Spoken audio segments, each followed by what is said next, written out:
Why, hello there, everyone. You wanted me to, make Nanaimo Bars for you. So, we're gonna work together and figure out how to do this, because, I'm not really built for making things in the kitchen. Most people would be rather disgusted by what I accomplish. So, anyway, here we are, and, we're gonna try and do this. So, forgive all the cuts that are gonna have to happen, but we're gonna figure it out. Alright, here we go. Okay. As you can see, we have our first bit of ingredients for the base layer. We are now going to cut the butter into a 1/4 pound, and so that way we can melt it down as the instructions require. Sorry. Half a cup of butter. I just read over my instructions, which I should probably do. So if you follow the recipe, follow the recipe. One other pro tip is do not cook directly on the burner. Cook in a bowl. So you fill up the pot with the water, a little bit of water just to get some steam going. Start melting down your butter that way, because then that way you're not going to be cooking on direct heat. Meaning when it gets to the egg, you'll be able to do that properly. Mixing together the 1/4 cup of white sugar, 1 cup of icing sugar, and 1/3 cup of cocoa powder together right now, because this is going to get mixed in with the butter. Here we go, mixing this in. Mix. Probably better not to use a fork for this, but here we are. Buttered our dish. While this finished melting down, we can give that an extra couple stirs here. Get that all mixed together, because that's what that's going to kind of look like. A little bit of butter still needs to be melted there, but coming along nicely. And a teaspoon of vanilla.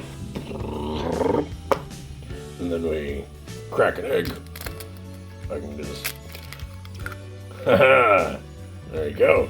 Then we gotta beat the egg. You want me to beat the egg? I can beat the egg. Not like that. That's not what that meant. Well, that's terrible. Egg is mixed and not scrambled. Success. Now to add that stuff so we can do that on here. See, it's now mixed. 1, 2, 3. There we go. That's how they do it in the cooking things. That's kind of fun. Anyway, we're gonna dump this right here into our buttered dish. So now that that's all flattened out into a nice thin layer on the bottom of our giant tray, we're gonna pop that into the freezer. Whoa-bam! Alright, I needed to stop this for a moment to say that it's really weird that you're watching a recipe on a puppet channel. So what you need to do is make sure that you subscribe and then hang out with us on Wednesdays at 9 p.m. Eastern, watch the rest of our content that we drop throughout the week, and then also on Sundays you can hang out with Floral and talk to him at 9 p.m. Eastern. So, there you go. Sundays, Wednesdays, 9 p.m. Eastern. This channel right here. Do it! Or you're really weird. You might think that hanging out with puppets is weird. But not, just so you know. It's even weirder. 1, 2, 3. There we go. Alright, now we have our butter, vanilla, custard powder, icing sugar, and whipped cream. Gotta do the walk of shame.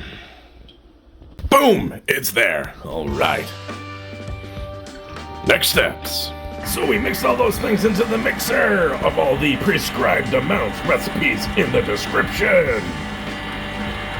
And then once that's done mixing, we're gonna put it on top. Et voila! What was in there is now on here, creating a layer of yummy icing goodness that goes on the middle layer. Because this thing's kind of like a sandwich. So this is now gonna go back into the freezer, so the top layer here can freeze up. And then, bada bing, bada boom, we're gonna work on the next thing. Ba-boom. And again, on indirect heat, we're gonna melt down our butter. So we're gonna add the chocolate chips. We're gonna melt them down, mix her together, and make that as the top layer. So here we go, we can start adding those down. Start mixing and melting a chocolatey meltiness. It's important to try to keep the chalk moving because you don't want it to burn. You also don't want to use any water in it because that'll cause it to seize. So just got your butter and your chocolate, and mix it all together.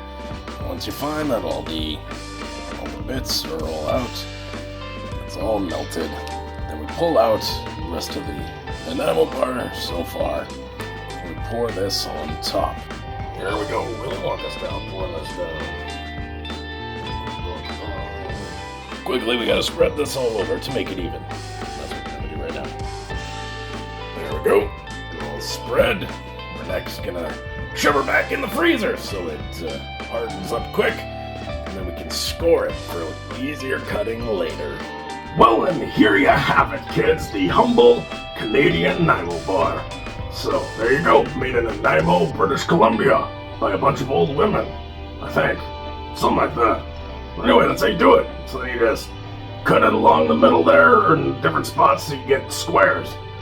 So, you can figure out how to do that. So, there you go. There you go. Take it out of the freezer early before the chocolate fully sets so you can score the top. So again, you can cut it easier later. Enjoy your Nanaimo bar!